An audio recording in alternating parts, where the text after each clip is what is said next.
মৰমৰ ছাত্ৰ-ছাত্ৰীসকল, আজি মই এইটো ভিডিঅ'ত অসম জাতীয় বিদ্যালয়ৰ অষ্টম শ্ৰেণীৰ গণিত বিষয়ৰ 4 নম্বৰ অধ্যায় চতুৰ্ভুজৰ অনুশীলনী 4B 7 নম্বৰ প্ৰশ্নটো আলোচনা কৰিম এই ভিডিঅ'টোত। 7 নম্বৰ প্ৰশ্নটোত কোৱা হৈছে এটা সামান্তৰিকৰ দুটা ওচৰা-ওচৰি কোণৰ মাপৰ অনুপাত 2:7 হ'লে সামান্তৰিকটোৰ কোণবোৰৰ মাপ উলিওৱা বা নিৰ্ণয় কৰা। গতিকে ইয়াত আমাৰ সামান্তৰিকটো আমি ধৰি লওঁ। প্ৰথমতে আমি ধৰি লৈছো যে ABCD এটা সামান্তৰিক, এইটো ABCD এটা সামান্তৰিক। এই সামান্তৰিকৰ এই ওচৰা-ওচৰি কোণ দুটা অনুপাত দিয়া আছে 2:7 আৰু তাৰ আগত আমি জানি থোৱা ভাল যে সামান্তৰিকৰ বিপৰীত কোণবোৰ সমান হয়। গতিকে এংগল A লগত এংগল C সমান হ'ব, B লগত D সমান হ'ব। গতিকে ইয়াত আমাৰ এংগল A অনুপাত এংগল B দিয়া আছে কিমান 2:7 এইখিনি দিয়া আছে। আমি লিখিব পাৰি আৰু যেহেতু সামান্তৰিক এইটো angle A equal to angle C, এইটো আমি 1 নম্বৰ বুলি দিলো। Angle B equal to angle D, এটা আমি 2 নম্বৰ দিলো।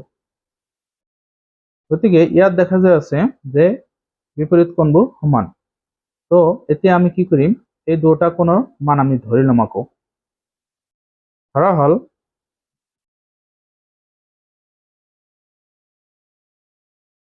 যে এংগল A ইকুৱেল টু ইয়াত যেহেতু অনুপাত দিয়া আছে 2:7, গতিকে এংগল A টো আমি 2x বুলি ধৰিলো আৰু এংগল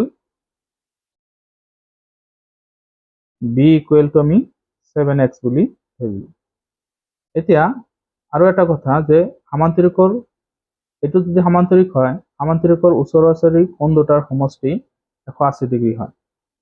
গতিকে ইয়াত আমি লিখিম angle A plus angle B equal to 180 degree. ইয়াত লিখিব লাগিব যে সামান্তৰিকৰ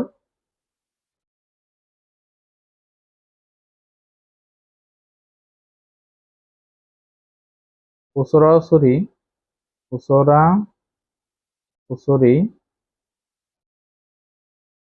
কোণৰ সমষ্টি, কোণ দুটাৰ সমষ্টি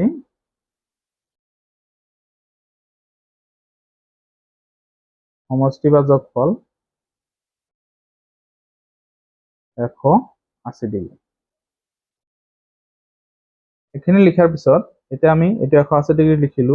এতিয়া এংগল A ৰ মানটো আমি ধৰি লৈছিলো 2x, ইয়াতে 2x বুলি লিখিলো আৰু এংগল B ৰ মানটো হল 7x, ইয়াত 7x লিখিলো ইকুৱেল 180 ডিগ্ৰী।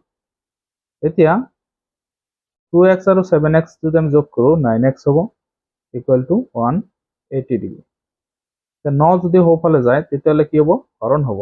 x ৰাখি দিলো 180 ডিভাইডেড বাই 9, তেতিয়াহ'লে ইয়াত কিমান বাৰ হৰণ যাব, ইয়াতে দুবাৰ, গতিকে 20। x ৰ মান পালো আমি কিমান 20 degree.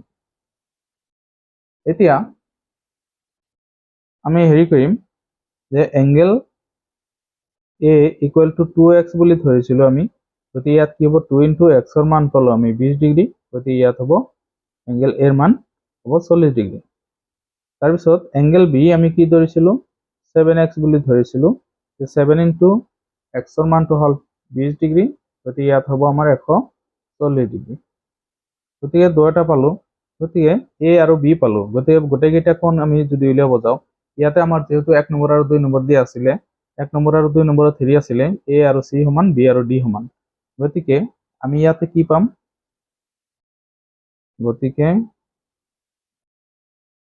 Angle A equal to angle C equal to আমি লিখিম 40 ডিগ্ৰী আৰু angle B equal to angle D equal to 140 degree. গতিকে A আৰু C 40 ডিগ্ৰী কয়, B আৰু D 140 ডিগ্ৰী কয়। এইখিনি আছিলে এই প্ৰশ্নটোৰ সমাধান। এতিয়া আমি এই ভিডিঅ'টো ইমানতে সামৰিছো। ধন্যবাদ।